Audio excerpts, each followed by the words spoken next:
Welcome to the following presentation of the Adrenaline Sim Racing Association. Here we go, ladies and gentlemen. This is the moment you have all been waiting for. The ASRA NBC Cup Series inaugural Daytona 500 starting right here, right now from the beautiful Daytona International Speedway itself. I'm Jack Mitchell alongside David Smith and Kevin Campbell in the booth. Connor DaCosta will join us from pit road.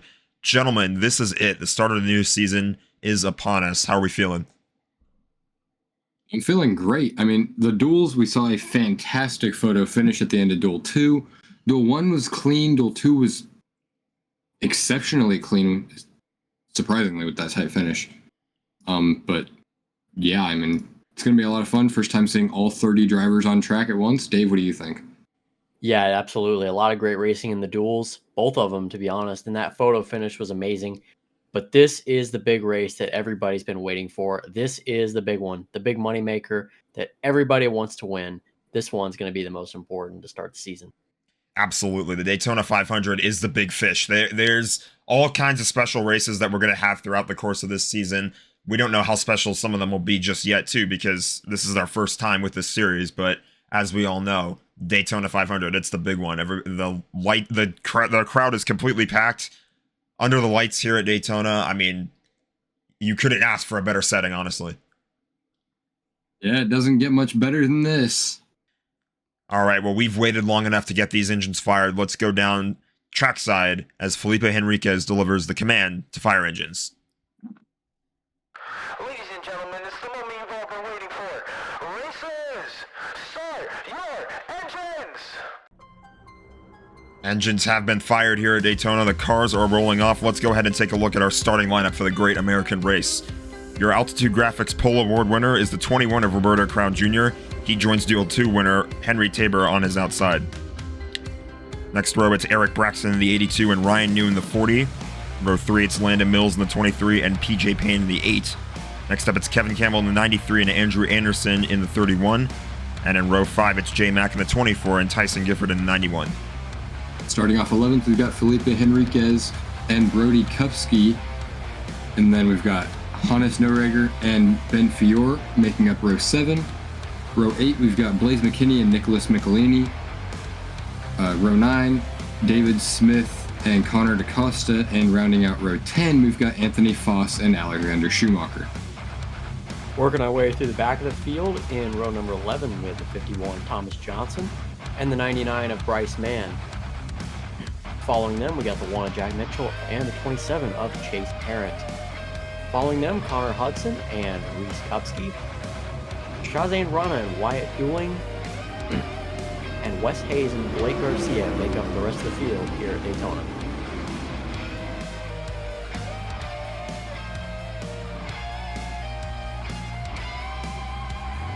"80 laps here around the Daytona International Speedway coming up in just a little bit. But guys, this is the moment we've been waiting for, like I said at the start.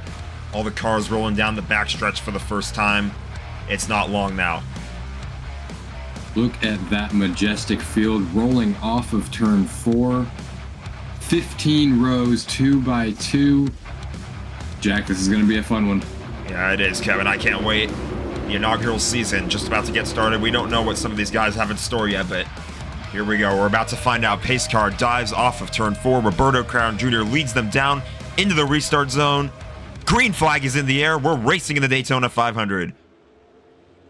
See how long it takes them to make it 4 wide. They like to go 4 wide here.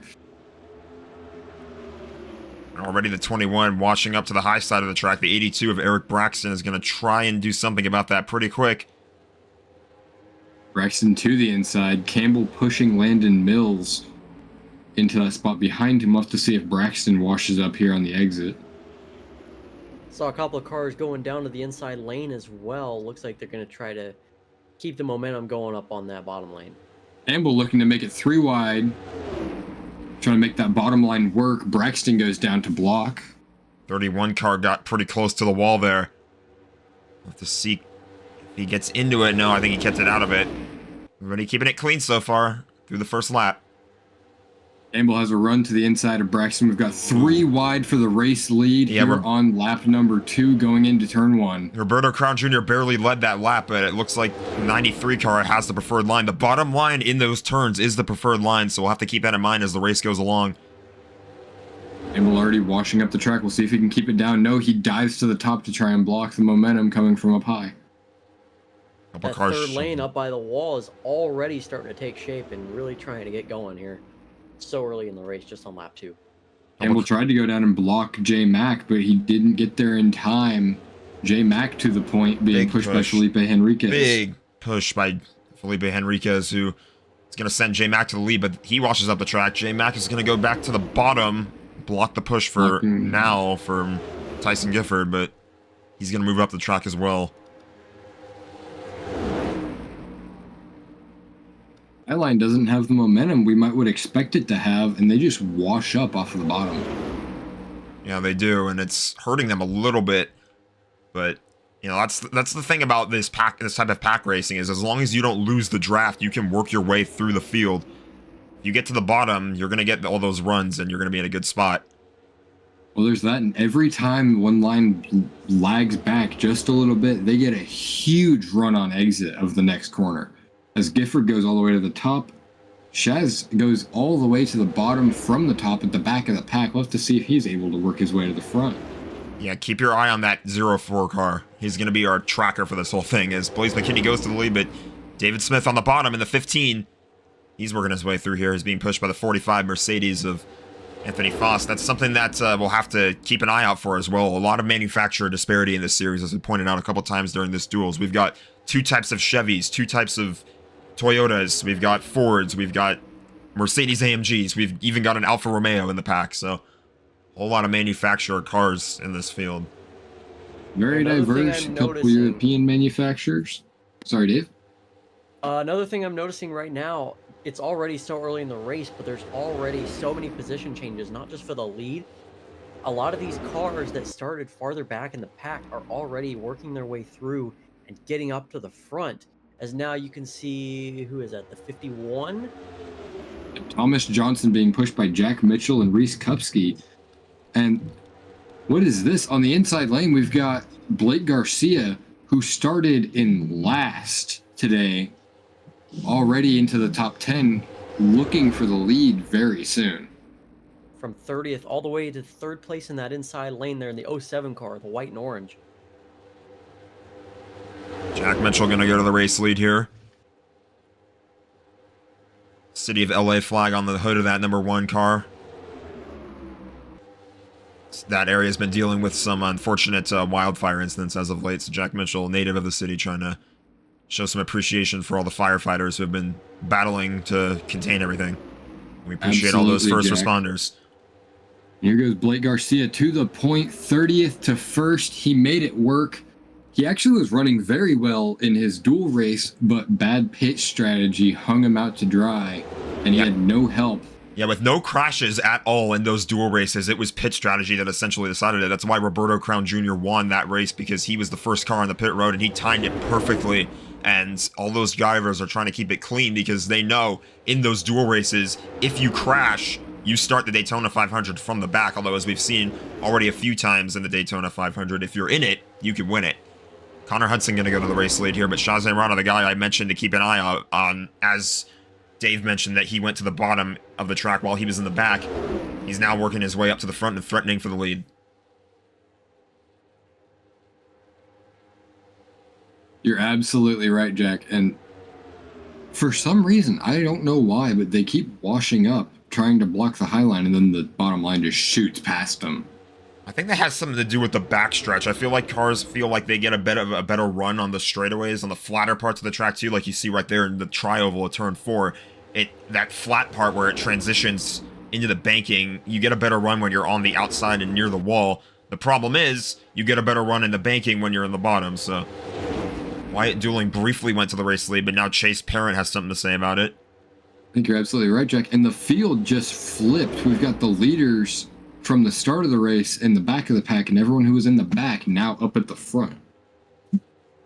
Yeah, and another thing I was noticing earlier and also right now, is whenever that car on the bottom goes up to the top to block that high side, they also kind of block the middle lane a little bit. So both of those lines are at a disadvantage. And I think that's part of why the inside is getting such a better advantage. Absolutely. Still 3 wide just about everywhere you look here in this field. These guys are racing hard. We could have 4 wide though in the moment. 4 wide. Yeah, Kevin, you mentioned these guys like going 4 wide, but it looks like they're able to straighten it out for right now. Bryce Mann to the point. His parent They're tried 4 to wide make in it the happen. back. Oh, there go 2 Oh, cars. car spinning. That was Felipe Henriquez, and I save it? think it was the To the inside, it's 29. Ben Fiore. No, you're right. It Ben was Ben Fiore Fiore. It was a went all different the way yellow to the car. Oh, inside look lane. out. He's still going. Watch He's him on the going. bottom. He's gonna... Oh, he's up into the wall. Oh my god. That might bring that's out... going to bring out a caution. a yellow Let's flag. take a look at him real quick. Let's keep an eye at the race back to the line here just to be sure. We know which car to go look back on. Finish to the line? No, it's going to be Nick Michelini, who will lead them to the yellow. Let's go and take a look at that car. The field slows down. Let's take a look at what happened. Oh, all that damage on that 57 car. Ben Fiore, the first crash, and they're not really making any moves to repair that car. He might be done. Let's go back and take a look at what happened. Well, Kevin, as you mentioned, these guys like to get 4 wide here at Daytona, and that's exactly what happened here. You can see you can get a look at the inside. Ben Fiore was trying to get to the inside of the 91, I think that is, and then they just ran out of real estate. He clips the 97. Both cars go around, but the 97 is able to save it. The 57 goes into the infield, into the pavement there, and as I think he had just a little bit too much momentum. He got a little excited. He thought that he could save that car, but then as he comes back up into the track, watch how fast he goes. We're in slow motion, but watch how he's picking up speed. He's still picking up speed. And then he gets into the grass. My Lord. That's just not how you want to recover and get back into the race. And he just goes hard into the outside wall. Absolutely not. Around NASCAR he goes. repaved that surface to try to keep things like this from happening, but obviously that did not work out. Yeah, definitely. I mean, as far down as he went, I mean, he was almost in the inside wall practically. So he had to come back all the way up, back onto the racing surface, and it was just not going to happen. I don't know if he ever hit the brakes. I don't think he ever did. No, he definitely was trying to do everything he could to get back on there, but We'll go on board. Oh, that's a scary look. definitely just way too early to be going 4 wide in this race. Right here, you just want to slow it down. He was going full He send. just never lifted. He tried to. Oh my god. It's no wonder he didn't take anybody else out. That's absolutely incredible that he missed them, but he might be concussed after that. He might be out of the race too. We'll get an update on it shortly, but for now, we're gonna take a quick break. We'll be right back here in the Daytona 500. The coconuts are migrating.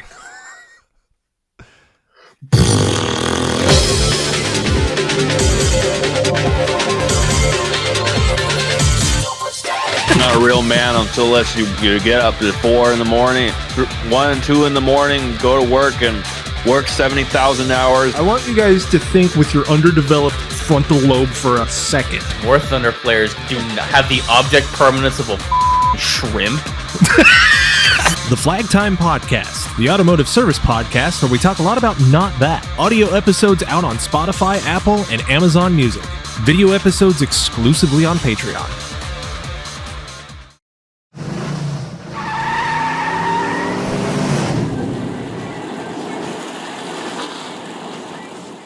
Think you got what it takes to conquer the Devil's Dozen Wing Challenge?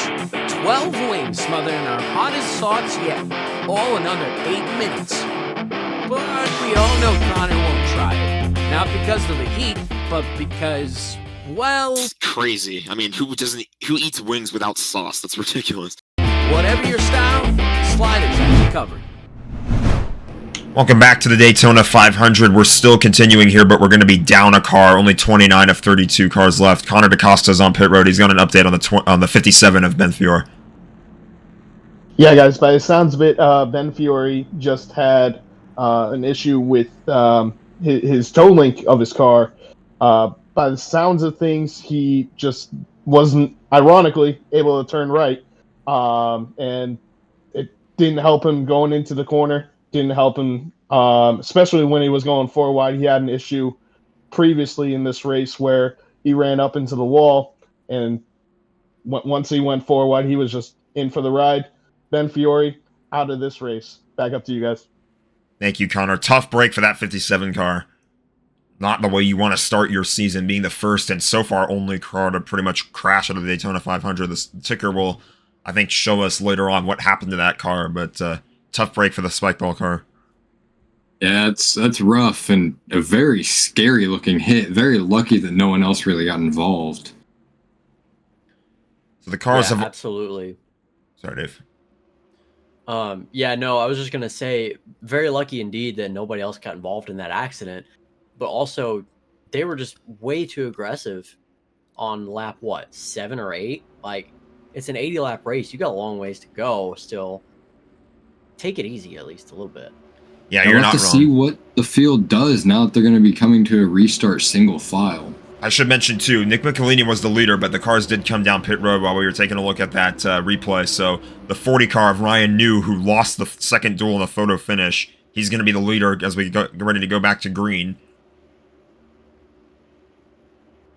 The cars will make their way into the restart zone. Ryan New will lead us back to green, and we're racing once again here at Daytona. And some cars already quick to jump to the outside. We'll see. Only 2 of them so far. We'll have to see if the outside line builds up. Yeah, right now a lot of them are staying kind of single file. There goes one to the bottom. Ryan New going to get a good jump on this restart here. This might be a good thing. We'll see if they calm down, but I doubt it. Yeah, I really don't think so. And also that 40 car of Ryan New is way out there right now. Don't be surprised if these cars catch him and just pass him right away. As you can see now here on the inside, the 29 car going to the lead. There goes Wyatt dueling, but we got already washed out Garcia to the point. Parent looking at the inside of Garcia. Look at that absolute train of cars on the bottom. That's going to get so much momentum to those guys. So you want to get in line with the bottom as quickly as you can. Like as I was talking, you saw the one car dive inside. A couple other cars in the back are kind of trying to get in line here as well. Field not quite spreading out just yet, but they are a bit more spread out than they were at the start of this thing. You're absolutely right, Jack. This is definitely a more interesting looking pack shape than we were seeing before. We'll have to see how long it takes for these guys to bunch back up. And we'll see if they decide to make it stay 3 wide for nearly as long as they did last time. It was a lot of 3 wide racing.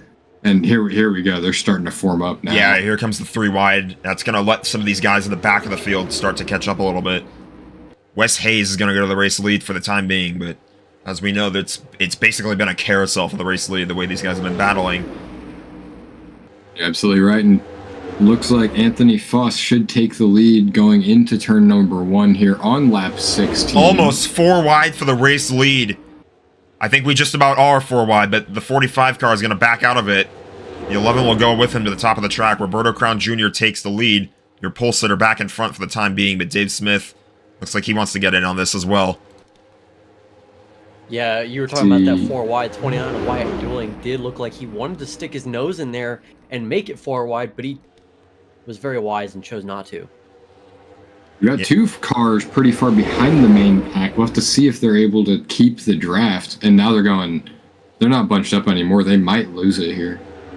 Yeah, it definitely looks like they're falling off the pack now. Yeah. I just wonder, too, is the strategy could very much come into play here. Do you want to get track position now, or do you want to stay at the back of the field and kind of wait? It sounded like we had some cars hit the wall. I don't see anybody wrecking out. But anyway, as I was saying, just do you want to hang back for as long as you can and maybe wait for the chaos to unfold at the front of the field, or do you want to just hammer the gas pedal and go to the front as quickly as you possibly can? We'll have to see what strategies play out here. Yeah, I don't know, Jack. We'll have to see. I don't see anyone really laying back. That could be the strategy of the 8 car. And who is that? Andrew Anderson back there? Andrew Anderson's near the front. I believe that's the Henriquez. Felipe Henriquez, and I can't tell who that is in the way back. PJ Payne. PJ Payne in the 8. And PJ Payne all by himself on an island. fallen off quite a But bit. he's close enough to the pack that he should be okay. Yeah, he's not. Yeah, he's falling in line. They got kind of lucky. I think they're going to be able to stay in the draft and keep up with these leaders. Still 3x3 pretty much through the whole field. Yeah, the whole field is formed up together once again, and now just about everybody's 3 wide. J-Mac on the 24, your race leader for the time being, but Ben Fiore on the bottom. Or not Ben Fiore, excuse me, that's Henry Tabor. I don't know how I got those names confused. 3 wide. And Henry Tabor in that Ken Block tribute. And he slides up, and it looks like Reese Kupski will go under him for the lead, but he's already washing up to try to block the middle lane. Michelini goes to the bottom lane, being pushed by, is that Blaze McKinney? And yep. 91, yep. Keep an eye out on that bottom line. The 87 and the 1 are teammates for Adrenaline Motorsports. They're not too far apart. You know, to see if we see any teams working together. I've yet to honestly see it very much. The only other one that I see that's even close is with the 20 and the 15, but there's one car in between them right now on the outside, about 3 or 4 cars deep, that's stopping them from being able to work together. Could they be communicating with each other, though? They could be communicating with them and the car between them and trying to coordinate their moves and see if they can stick together for the time being. Maybe a little bit of an alliance here. Again, all kinds of manufacturers in this field, all types of different cars. Like I mentioned, we have 2 different types of Chevrolets, we have 2 different types of Toyotas. I forgot to mention the Dodge Charger we have too, so apologies to the Dodge fans out there, but we've got 6 different manufacturers and 8 different types of car. So it can be hard. We hear about it all the time at Daytona, that manufacturers like to link up together. All the Chevys like to stay together, all the Fords like to stay together. Do we have 4 wide here? Just about, but it looks like they settled out and they go back to 3 wide. Jack Mitchell goes to the point, being pushed by Felipe Henriquez and Kevin Campbell, as he looks like, yeah, he's going to go up and block that middle lane. Henriquez is going to go to his inside. Mitchell can only get to that top lane, though. Henriquez is going to have the run on the bottom. Campbell, Schumacher pushing him. Landon Mills on the inside as well. In those turns, man, this is where you want to be where the 97 car is right now. That, I think, is where you want to be coming out of 4 to the checkered flag. On the bottom, basically entering 3 and 4. You want to be in the preferred line, getting the push through those banked corners, because that's where you get the most momentum. On lap 22 of 80. Just over a quarter of the way through. Oh, could we be seeing 4 wide here? Not if quite. Jack Mitchell goes high, maybe. Mitchell's going to go high and back out of it. Smart move by the 1 car, but not quite sure. It looks like they're going to sort it out here. Drivers obviously took notes from the start of this race. 4 wide just does not work at Daytona. It will work better at the other super speedways we go to, as we race at 4 different tracks that are super speedway sized. And the thing is, between 3 wide and 4 wide, 3 wide, as we can see right now, is doing just fine. But when you amp it up to 4 wide, you've got cars that are fighting for the same piece of real estate that they just cannot leave room, or at least enough room for each other, and they make contact, and that's how these wrecks start. Exactly right, Dave. Yeah, that's how we've seen the only wreck of the race so far. It resulted from a 4 wide incident. And I just wonder what it's going to be like when they have to eventually pit under the green flag, if that's going to have to be the case here. We might see cars hopefully staying in line, as Bryce Mann has worked his way up to near the front, but the 07 of Blake Garcia will take the lead for the time being. Connor Hudson also near there as well. Shazan Rana again on the bottom, trying to link up with his teammate there, the Toyota Supras of Aerosport. PJ Payne's working his way up there. Doing a pretty solid job of commanding this field so far. I think they're going to have to maintain a 2-car lead on the rest of the pack in order to actually control the field, as that middle line kind of shoots past the bottom line, surprisingly. Yeah, some of those cars are staying in the middle. This is what we talked about earlier. The 07, the 49 are both doing into the front of the field. The This is sort of the Brad Keselowski style of racing at these draft tracks, these super speedways. They're sort of just running the middle line. Take a look at the 49 car here. Connor Hudson for EP Racing. For the lead. Campbell being pushed by Kupski with a huge run coming off of turn number 2. Is he going to be able to get under the 49 car of Connor Hudson? No, Kupski goes to the inside of the 93. Yeah, the 93. Does he have the run? 93 chose to push the 49. That might have been the move that Connor Hudson was hoping would happen because now he's got a big run. But so does Kupski in the 46. Up 25 of 80 now.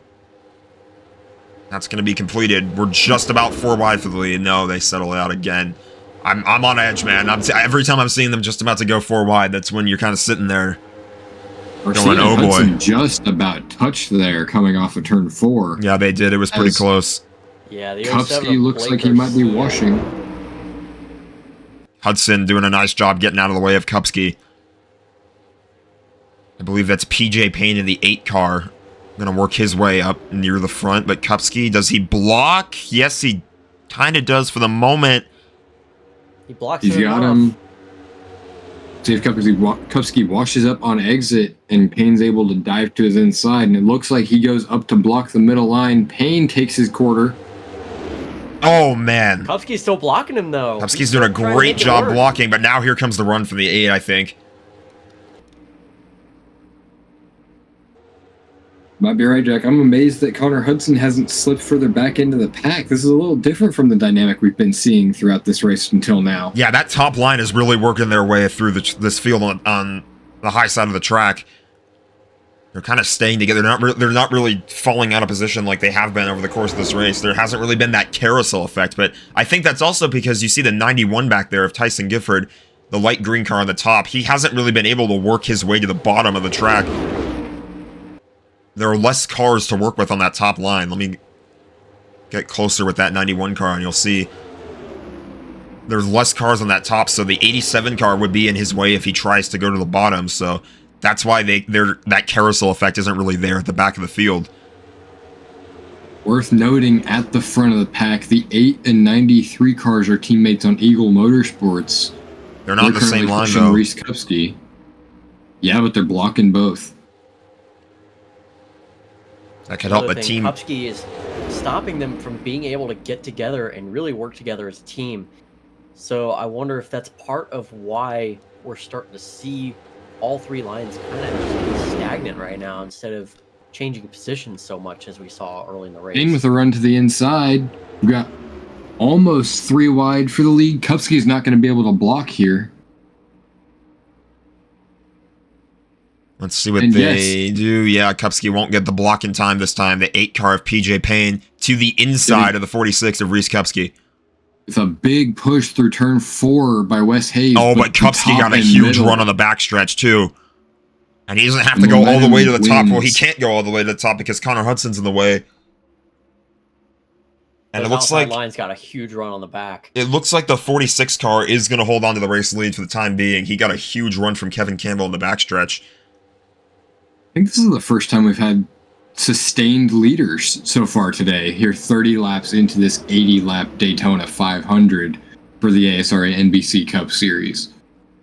That is true, but you wonder, how long is it going to last? How long can Reese Kupski hold the lead like this before somebody finally gets the lead away from him? Well, now he's out in front all by himself. He's going to get a push from the 93. No, he goes to the outside a little bit, blocks that lane. Very good blocking right now from the 46. Still blocking the 93. The 93 doesn't have the run. I'm honestly surprised that 93 didn't try to go to the bottom. I know the inside didn't have the run there, but he had an opportunity to move to the bottom and get the push through 3 and 4. He probably could have threatened the 46 for the race lead, but he's going to stay in line for the time being. Now he goes to the outside. Oh my goodness, Kupski's way out there in front. Yeah, I was about to say Reese Kupski. Far in front, as the whole pack's going to have a huge run coming to him here through turns 1 and 2. I was about to say Reese Kupski has been time to get down. Putting on a masterclass so far, but it looks like now he made the mistake of getting too far out in front. Now he's going to be a sitting duck for whoever catches up to him first, unless he's able to block the right lane at the right time. Oh, contact.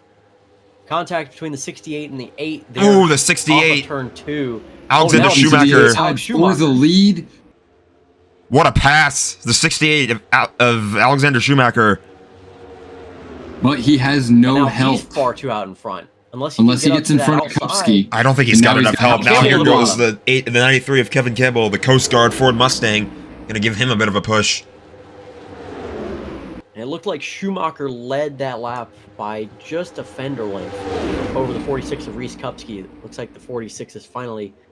gonna Oh, we lose that could be lead looking he 4 had wide a for the while. race lead here. Oh, it doesn't quite look like it just yet, but the 93 isn't really fully getting in front of the 11 car here. Oh, contact! He's trying to make it happen. Oh, they're 3 wide. All of them are making contact. Is They're the about 11 to going to go try to four force wide. the issue? Four Yes, he wide is. They're for going to the be lead. 4 wide for the race lead. The 3 car now trying to work his way to the bottom.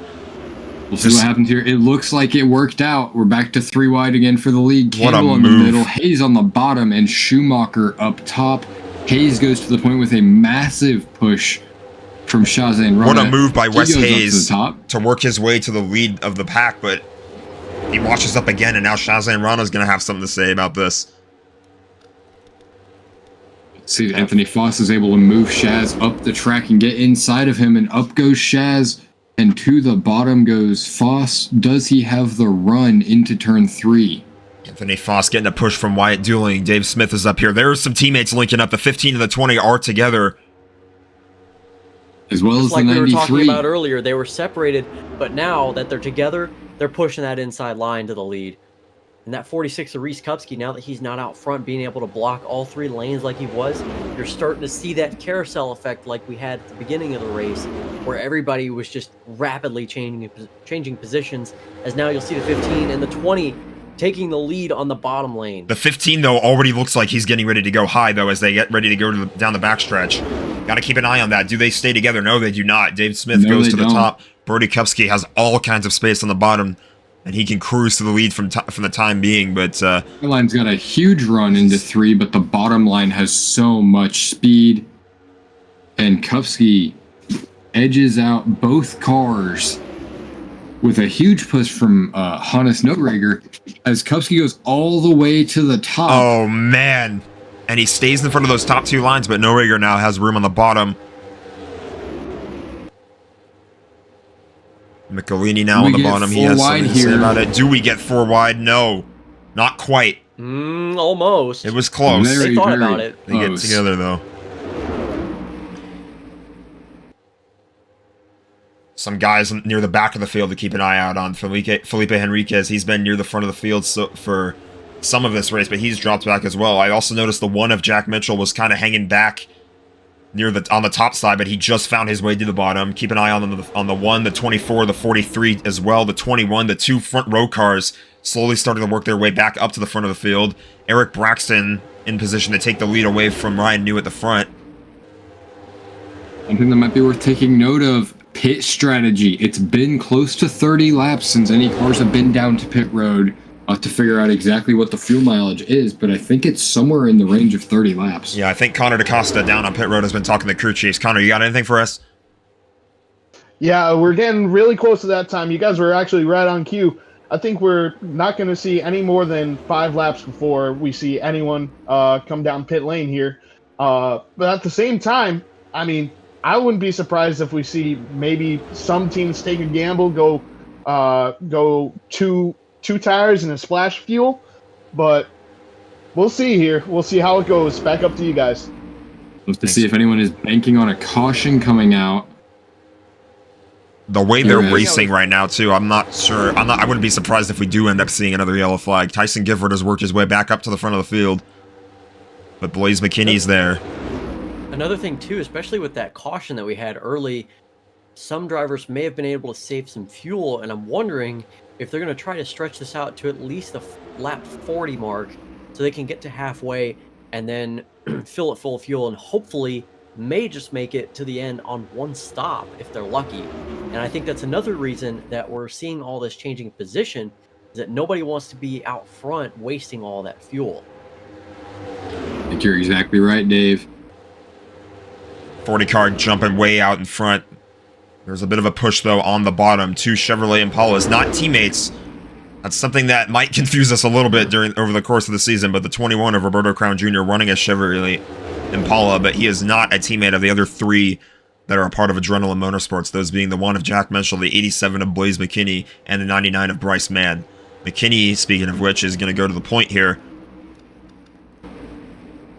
And now we're back. We're sort of back in that formation that we saw for a good chunk of the earlier part, or a few laps ago, where they were 3x3x3 just about everywhere, except there were 2 cars by themselves on the front that were blocking multiple lanes at once. Now we've gotten back to 3 wide. Long.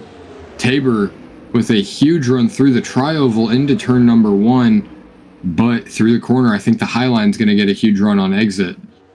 As Tabor goes all the way clear, he goes up to the middle line. Does he even go up to the high line? Yes, he does. As J Mac goes to the middle, Jack Mitchell underneath J Mac, challenging for the lead. There goes that 1 car. Like I mentioned, he was running at the back for a good chunk of this green flag run, but all of a sudden he worked his way to the bottom, and now here he finds himself in front. But it might not be for too long, as here comes the 31 car of Andrew Anderson. Anderson maintains his line. Mitchell goes up to block both lines, and it's kind of working. But is he going to lose out to Andrew Anderson here into the corner? Or are they both going to lose out to Felipe Henriquez? It's entirely possible. You can't block every lane at once. And Henriquez, you're exactly right, Jack. Henriquez through turn 2 maybe might be getting the lead here. Might have been a little bit of contact in the back between the 49 and the 46. They both just shot to the middle of the track pretty quickly there. Not too sure if they made contact or if that was just an arrow thing. We're going to go on board here with the 82 of Eric Braxton and see what it's like to be in the middle of all this. The serrated Mobius Mercedes AMG GT for speech performance. Lap 41 here. We'll have to find out, when are they coming to pit road? We are halfway home in the Daytona 500. I believe Bryce Mann has just gone to the front of the field.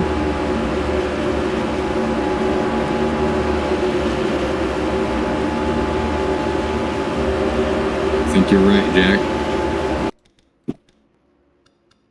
And that he has, but it's already under fire right now. The 23 of Landon Mills, the 3 of Connor DaCosta, the 07, more teammates on the bottom for Aerosport, the 07 of Blake Garcia, and the 04 of Shazan Rana have gotten together.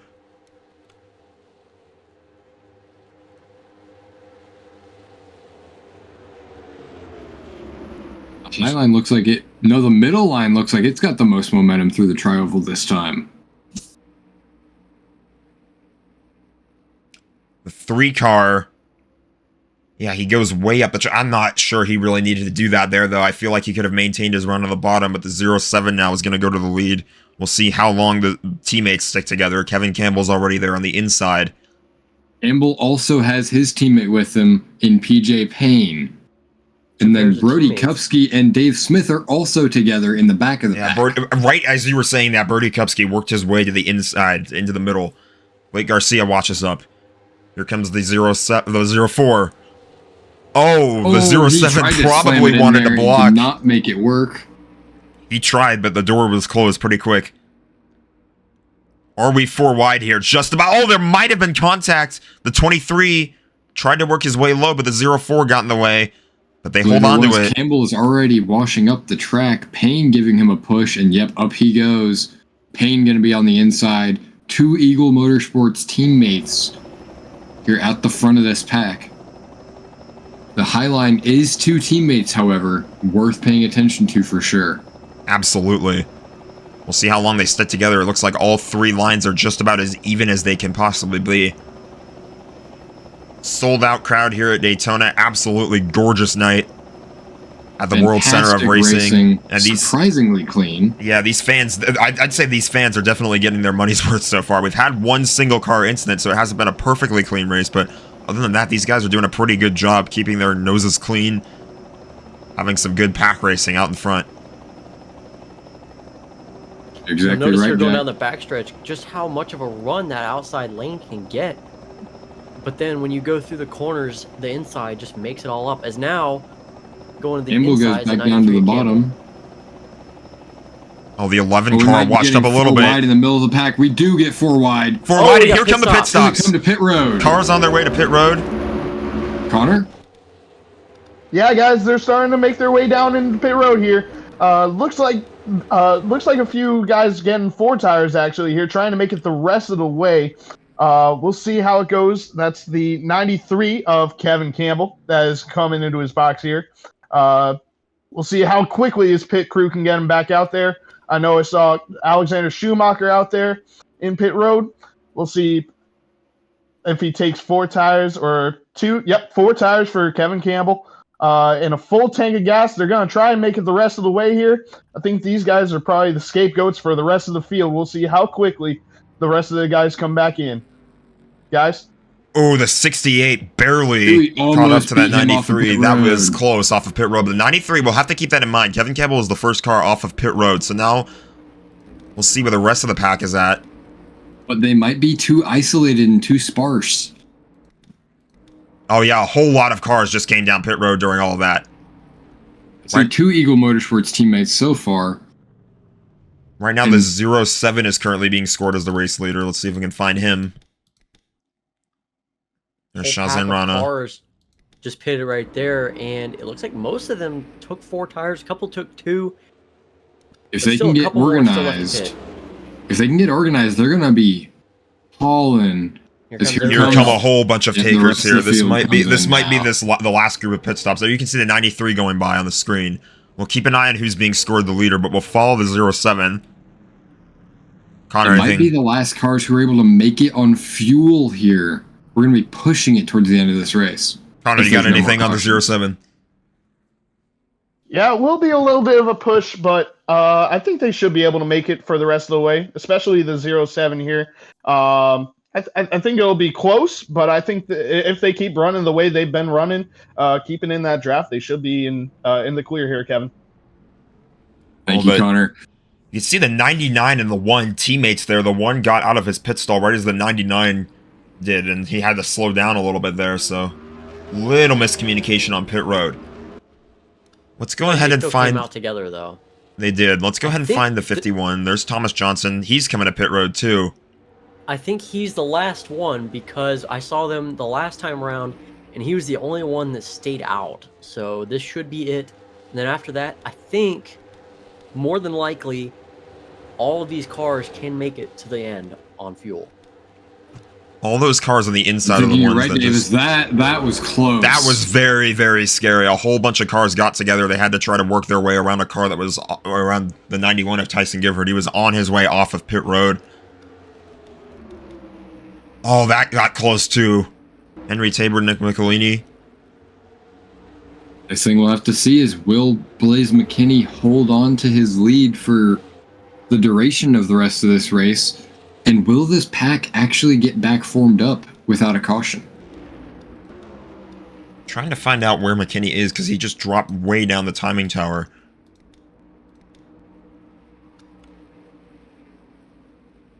Is he on pit road? It looks as though he's in the back this of is that the pack. pack for the leaders, and it looks like right now the 68 of Alexander Schumacher is leading that group of cars. These are going to be the leaders. I believe so. Unless the 07 went down. The 51 right now is still being scored the leader, but we'll have to see where it all shakes out. Chase Parent, we haven't talked about him much today, but he's been quietly keeping up towards the front of this pack all day. That he has. He's been doing a great job staying relatively consistent in that Raising Cane's Ford. So yeah, these Pack's starting to get a little organized here. These are the race leaders, Dave, correct. So we'll keep an eye on Shuey in that 68 Little Caesars Ford. Looks like these guys are forming up. Pack. 10 cars right now holding the lead before separating to the next group of cars. They're about half a second behind, so they should be able to catch up. Oh, we nearly have 4 wide. The 11 of Wes Hayes really forcing the issue on the 93 of Kevin Campbell. As I'm not really sure. We have, I'd say, about 30 laps to go. I think that we're going to get a pack in the back there. You see the 1 and the 46 and the way distance there. These cars running side by side by themselves isn't really helping their cause, but at the same time, they've got a pack of cars catching up to them pretty quickly, so I think we're going to get a second pack here. And if they don't get too racy, they might be able to threaten the leaders. But as of right now, we'll stay with the front of the field. Alexander Schumacher, the race leader. These guys aren't organized enough. The next pack might be able to catch them if they don't get grouped up tight. But if they get single file like this, they will just pull away. As Wyatt Dooling goes to the inside, trying to make a move, but he doesn't have the momentum. Parent slides down in front, and I can see in the behind him. I can see in the distance too. The 1 and the 46, they instantly caught up to each other. They are getting a bit racy here. They're already 3 wide, but with how the field has been running 3 wide pretty much the whole race, I don't know. We'll see if these guys have enough time to catch it back up to the leaders. They could still be a threat here. Last lap for Jack Mitchell was a 45.29. We'll have to see what he comes up with this next lap. Speaking of lap times. Oh, man. Speaking of lap times, they're too. almost a second faster. Let's go ahead and take a look at Let's go ahead and take a look at our fastest lap. It currently belongs to the 43 of Henry Tabor. Reminded of the fact that we're doing it basically F1 style. Fastest lap gets a bonus point. So, the 43 car right now in possession of that. It's one of a few different bonus points that will be handed out. Drivers are That's right, Jack. And with 29 laps left, we'll have to see who's able to get the most laps led bonus point, as well as it's been a revolving door up until this point. It absolutely has. Right now, the 68's in a pretty good spot to do that. I think I can't remember who else that was kind of running near the front and staying out there. I think it was Reese Kupski. He was doing a pretty good job.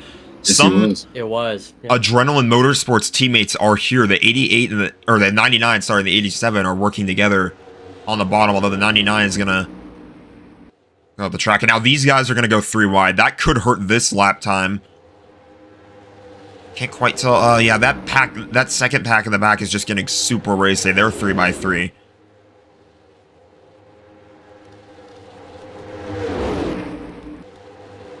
You can see how close they are. The lap times are on par, so they're not catching up very quickly. Yeah, this might all just be a battle for what, 11th? We scroll down on the ticker. Let's see how far that delta is behind. Oh, yeah. Yeah, there's no way they're going to be able to make that all up in, what, about 25, 28 laps? Probably going to need a Unless caution. There's a caution. Now, these aren't the worst scoring positions in the field. This is about 11th through 20th. It could be a whole lot worse. There are cars that are going to finish a whole lot worse. Like, you see those cars and even further back.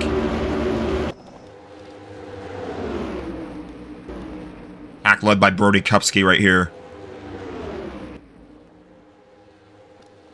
Those 3 cars behind them should be able to get a decent draft off of them being too wide and catch up. We might get enough people to bunch up to have 3 individual fast packs here.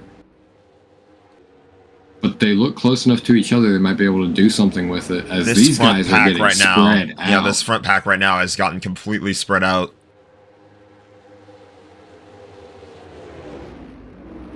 Alexander Schumacher, currently the race leader out of CDC Motorsports. In that 68 Little Caesars Ford Dark Horse Mustang. Shazan Rana right behind him, followed by Bryce Mann, Kevin Campbell.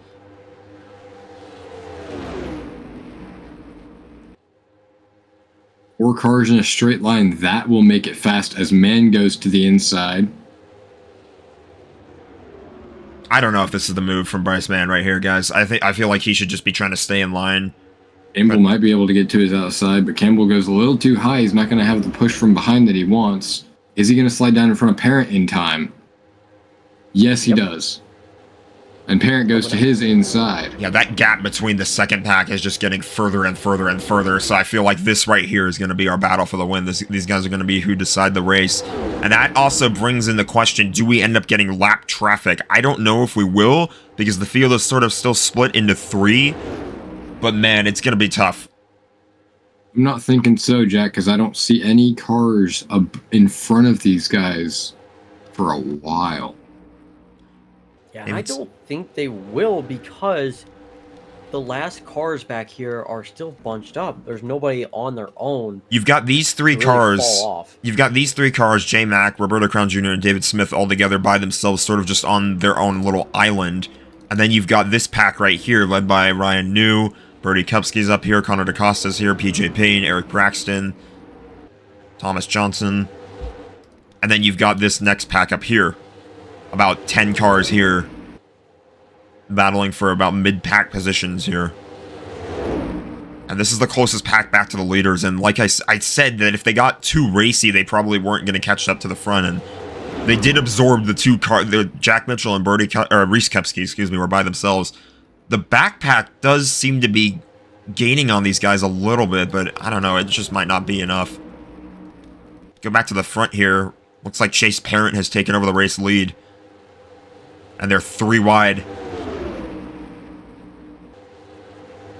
Wyatt Dooling now has something to say about it. So does Blaze McKinney. That 87 car. Garcia and Rana are able to hook up at any point and then just push past the rest of these guys. As this is actually a reasonably put together pack. These guys are going to be going fast here. Yeah, like Absolutely. I said, they've been going, about 203, 204 into the turns every single time, so they're still going very fast. But at the same time, they're also being so aggressive because they know what's at stake here. They know they've got everything to lose right now. Exactly right, Dave. But any mistake from anyone could bring out a caution, and that resets the entire shuffleboard here. yeah, that's going to really throw a monkey wrench into everybody's plans here. It doesn't matter where it happens. If it happens in like one of the further backpacks or something else up front, any kind of crash would undo this whole race the way it's going right now. Check in on our fastest lap, and it still belongs to the 43 of Henry Tabor. And we don't really have... The ticker isn't really giving us an update on that 57 car of Ben Fiora, but he is very much done for the race. We haven't seen his car anywhere since he crashed.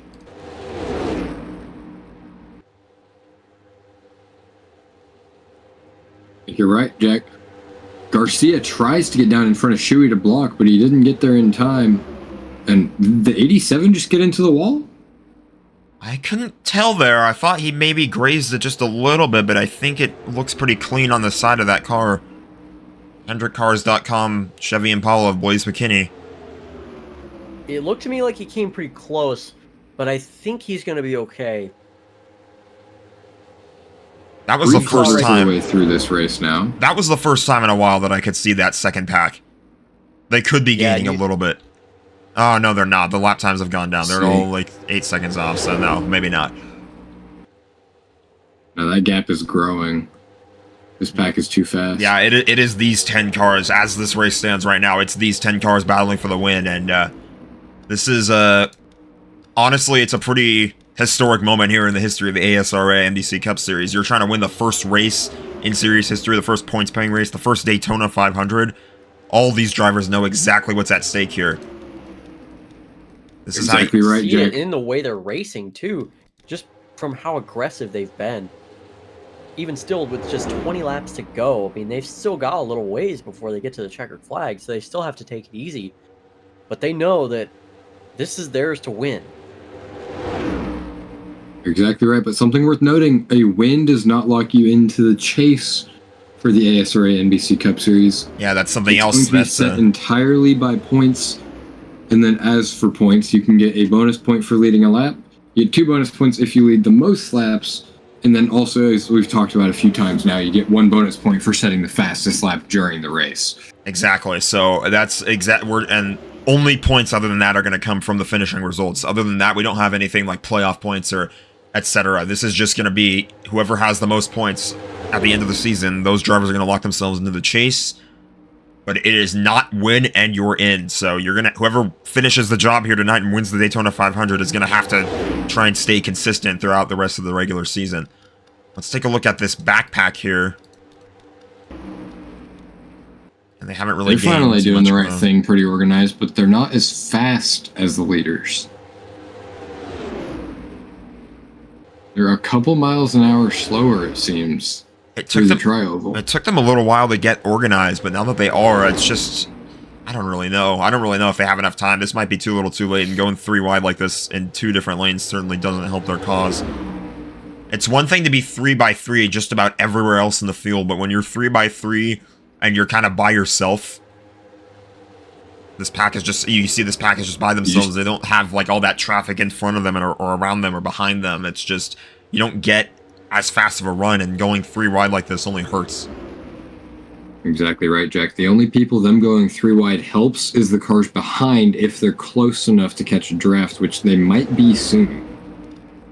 Yeah, we'll see. You never know. They could catch up, but it might. I don't really know if there's enough time here. Your pole sitter, Roberto Crown Jr., leading this third pack here, but David Smith is gonna fight his way up to the front of it for now. Blaze McKinney took the race lead. Yeah, and I've just noticed those 3 cars that were on their own in the very back have merged with this back pack. So now you have 3 distinct packs of cars all racing with each other, and it seems like mostly it's all the guys that pitted with each other. I think that was the big difference. All the guys that pitted early or middle, one of those first 2 laps, they're up in the front right now enjoying the rest of it. Exactly right, Dave. As some shuffling. Oh, these guys are 4 wide. 4 wide. Not almost. They are 4 wide. Here they go. Work. Is this gonna go badly? We'll Contact. Find out here in a minute. Going into turn 1. And they're back to 3 wide. Teammates into each other's doors. I guess that just goes to show you it's what they always say here at the Daytona 500. There are no teammates. It doesn't matter when you're this late in the race. It really does not matter who you're running side by side with. Doesn't matter if it's a teammate or not. Exactly it, Jack. As 3 Eagle Motorsports cars are in that pack, but they're just not able to get anything going. Looks like they're able to straighten it out. Let's take a look back at the front. And just like I was talking about earlier, that difference between 3 wide and 4 wide, you saw it right there. When they're 4 wide, those 2 cars in the middle especially have nowhere to go. They're trying to, fight for the same real estate, but they can't fit 4 cars in the same lane. It's just not going to work. Yeah, this isn't Talladega. This isn't RB Digital. There are other super speedway tracks that Kevin mentioned earlier that we're going to go to later on in the season that are going to have a whole lot more space. Daytona, you can only really fit 3 wide and 4 wide for, well, only a few laps before something happens. So just something worth keeping an eye on. As later in the season, we might see more or draft track racing where they can make 3-4 wide work, but right here at Daytona, it's kind of hard. You have to kind of make 3 wide work, and if you don't, incidents like what happened with the 57 are going to happen, and that's sort of been our only incident. Kind of credit to these drivers, too, the way they've been racing it so clean, despite how some parts of this race have looked chaotic at times. These guys are keeping it clean for the most part. Which is amazing, because when they get 4 wide, they're in each other's doors. And amazingly, they just managed to straighten it out most of the time, except for the one singular incident where Ben Fiore got hooked trying to get into the bottom line. Well, we were following the 07 of Blake Garcia as he went on a pit road, and right now he's currently running up near the front, and it seems like their crew chief and their strategy might be paying off here so far. He seems like he might be pretty happy with the way things have worked out. Connor, do you have any updates on that? Yeah, guys, he was part of that last group that came in, and to be honest, I have a strong feeling he'll be in the driver's seat. No pun intended, but I have a very odd feeling from what I'm hearing from the crew chiefs that those guys with that pit on that first lap, they might be a couple laps short here. So keep an eye on that. So definitely, especially keep an eye on Blake Garcia because he was part of that last group. But also keep an eye on guys like the 93 of Kevin Campbell, guys that came in very early. We'll see if they make it to the end. This front pack needs to stay organized for that to really happen, though. So could be in for a chaotic finish here, guys. You're exactly right, Connor. As we're on the nicest lap in sim racing, the 93 of Campbell, if he is going to be short, he's in the best place for it right now. As when you're in the middle of the pack, you're able to lift off the gas almost half throttle. Go on board with the 07 of Blake Garcia here.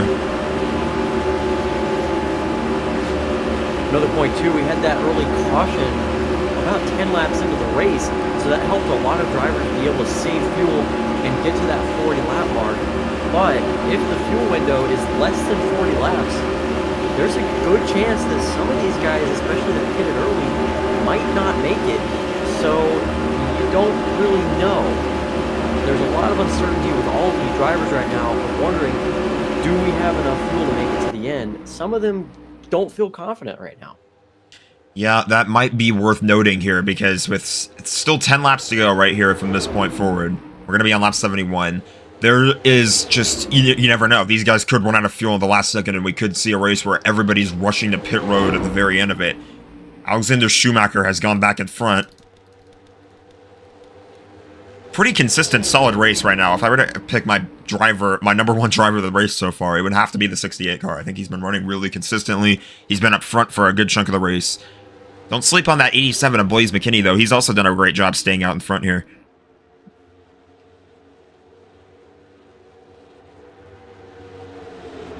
Exactly right, Jack. As he's got way far out in front. That is way farther out than we expected him to get. Coming into the final stretch here of the Daytona 500, under 10 laps to go. We thank you guys for joining us here from Daytona International Speedway. It's been pretty interesting so far to see how this race has shaken out. And we're that much closer to crowning our inaugural Daytona 500 champion. Some three-wide action right now behind the leader. But it looks like they're able to settle it out for the time being. They're going to catch up to that 68 car. All of these drivers have been running pretty solid. Sorry, Dave, go ahead. No, I was going to say Schumacher's way out there in front right now, but he's staying there. Those other guys behind him haven't really caught up to him yet, so I wonder if they're still trying to be conservative and, try to save fuel as much as they can, but also stick with the leader here. This is very unusual. Absolutely. It's not really something that you see at this pack racing. Are they going to go 4 wide again? Yeah, they are. Briefly, but it looks like they straighten it out pretty quickly. Thank goodness. If a caution, we're getting closer where I think in about 2 laps, we're getting to the point where a caution would end the race. I'm going to go ahead and do one last check on the rest of the field here, but that will be our last look at the back of the field before we focus on the front. You can see this pack These guys here are completely broken up. Hasn't really gotten any momentum going. The middle pack too, like I mentioned, if they've got too racy, it was going to be pretty problematic for these guys. They never really made any progress on catching back up to the leaders. I thought maybe they might be able to do that, but they've gotten 3 wide and they've stayed 3 wide, and it's done nothing but hurt them ever since. And now they're in danger of being caught up by this pack, the third pack. I don't know if that's going to happen just yet, but let's go back up to the front of the field. This is Only it. 6 laps to go. This is the battle for the Daytona 500 championship. All right, pushing Schumacher way out in front of the rest of the pack, but he might be able to get under him and take and hold the lead. Could Chase Parent bring this thing home, or does Wyatt Dooling in 3rd place have a great chance? I think the person in the most danger, the 68 of Alexander Schumacher. You have a target on your back. Absolutely. This is like when you win a championship in WWE. You kind of have to defend it from everybody else, and eventually someone's going to catch up to you and take it away. You're right, as Wyatt Dooling goes to the inside, making it 2 wide for 2nd place. And these cars are not very organized, very broken up. Man looks to the inside of the 29 car, but he doesn't take it yet. And here he goes now. He's got help from Wes Hayes. You can definitely tell it's every man for himself right now here with almost 5 laps to go here at Daytona. Everyone's going on their own. They're not organized at all. It's all out on the table right now. Everybody's going for it. Leave it all on the track in these moments right here. This is when you want to be your best. And we're on lap 76 now. We're pretty much at the point. Next flag is going to end the race. Caution, there would not be enough time to go back racing. What in the world is this alignment? Oh, the 68. He's going to get freight trained here. Finally, the bottom line gets a bit of momentum, and they've got all kinds of a push. The 99 of Bryce Mann is going to go to the lead, but now he washes up to the outside. Could we be 3 wide for the lead here? Not quite just yet. So there on the backstretch, the 99 of Bryce Mann went up to block the 68 as much as he could, while still being side by side, helped him slow that momentum and give the 99 a big run now, as he's going to take the lead now in front of the 68. Here comes Wes Hayes in the bottom, though. West Hayes is going to try and say something about this. Blaze McKinney's going to push. Campbell Shazam Rana's going to push. bottom. Kevin Campbell goes to the Campbell bottom. slides to the bottom.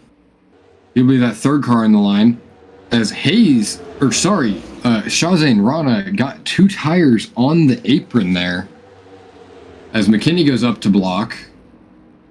Campbell now with no help behind him unless Parent gets behind him. I feel like these moves are being made a bit early by the inside line, though. You don't want to go to the lead right away. You want to be able to be in a position to take the lead. They're 3 wide, almost 4 wide. The 94 thought about it for a moment, but they're going to, once again, they're going to get themselves back in line here. 3 by 3. 3 wide for not quite the race lead.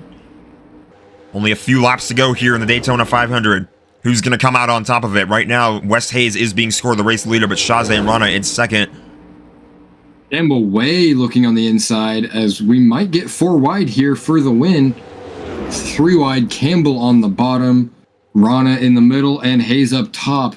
Who is going to have the momentum going into turn 3? We're going to have to see if the 04 maybe makes a block to the inside or if the 93 goes down the middle. He's got a nice push here. Kevin Campbell going to be threatening for the race lead, but just like that, the 97 now is getting a push. The carousel effect, it's beginning right here with this front pack, because Kevin Campbell, this might not be the right time you want to take the race lead, but he's going to do it right now with 2 laps to go. We'll see how far out in front he gets. Does he wash up the track? And yeah, I think he's already on his way back up the track here. But we'll keep an eye out. The 97 right now. That's going to be the battle for the win right here. The 97 of Felipe Henriquez wants to say something about it. Kevin Campbell, does he go up the racetrack? Yes, he does. Yes, he does. He goes up to block. He goes up the block for now, but the inside has the momentum, and they're going to have the momentum going into turn 3 and turn 4.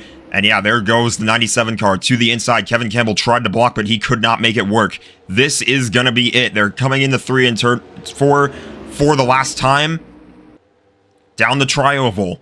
Not quite the last time just yet. Sorry, we're down the tri-oval. And the white flag is in the air. This is the final lap of the Daytona 500.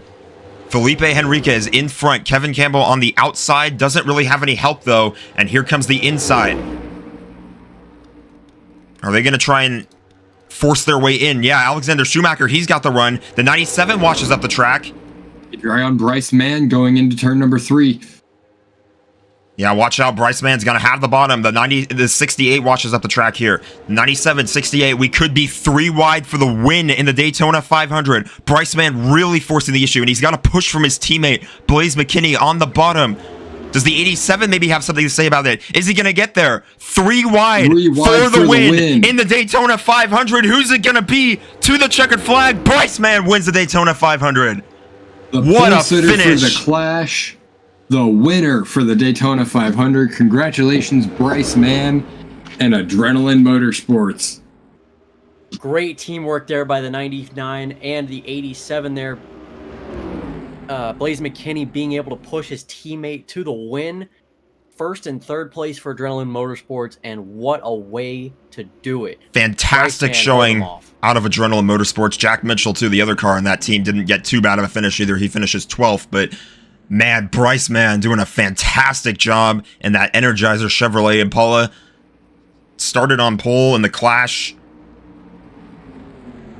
What a showing from that 99 team. Incredible stuff. 3 wide at the line to the Daytona 500. It does not get any better than that, ladies and gentlemen. What a finish. Look how quickly the 93 car fell back from first place all the way to the back of that pack. 10th place finish. What, 2 laps?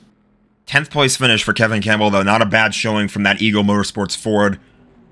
Chase Perrin had a good finish. Alexander Schumacher, I mentioned, he was kind of the driver of the race, in my opinion. He almost won it. He came back to finish second, but man, oh man.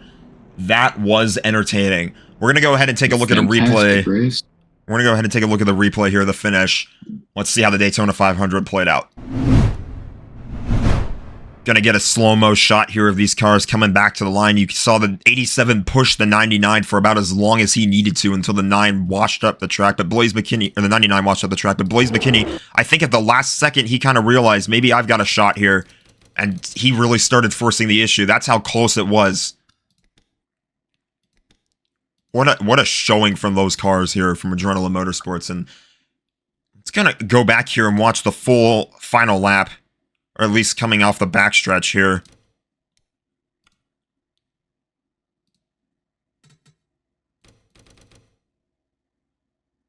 This right here was the winning move for Bryce Mann. You could see he got the push on the inside.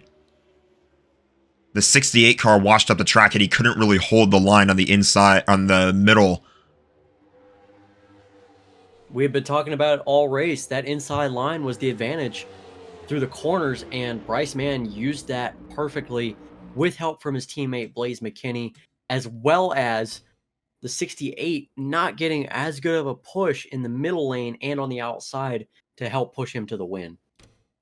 I'm not really too sure what happened to the 93 car here, Kevin. You mentioned that he was near the front of the field when they took the white flag, but he's the only one that's sort of behind this pack at the checkered, but it is what it is. That's just how pack racing can work sometimes, and it's been a fun one. So there's your finish. Bryce Mann, your Daytona 500 champion here in the inaugural season of the ASRA NBC Cup Series. Let's go ahead and take a look at our finishing results.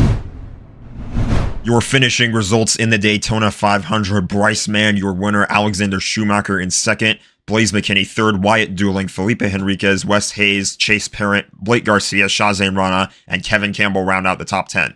I mentioned the other Adrenaline Motorsports car, Jack Mitchell finishing 12th. Not a bad points day at all for that Chevrolet team. Of course, Hans Noreger finishing in 11th. Andrew Anderson 13th. Connor Hudson, Landon Mills, Henry Tabor, Reese Kupski, Tyson Gifford, Anthony Foss, Nick Michelini, J Mack, Ryan New, Connor DaCosta, PJ Payne, Thomas Johnson, David Smith, Brody Kepsky, Eric Braxton, Roberto Crown Jr., your pole sitter, ended up finishing 29th, the last car on track. Ben Fiore retiring from the race after crashing by himself.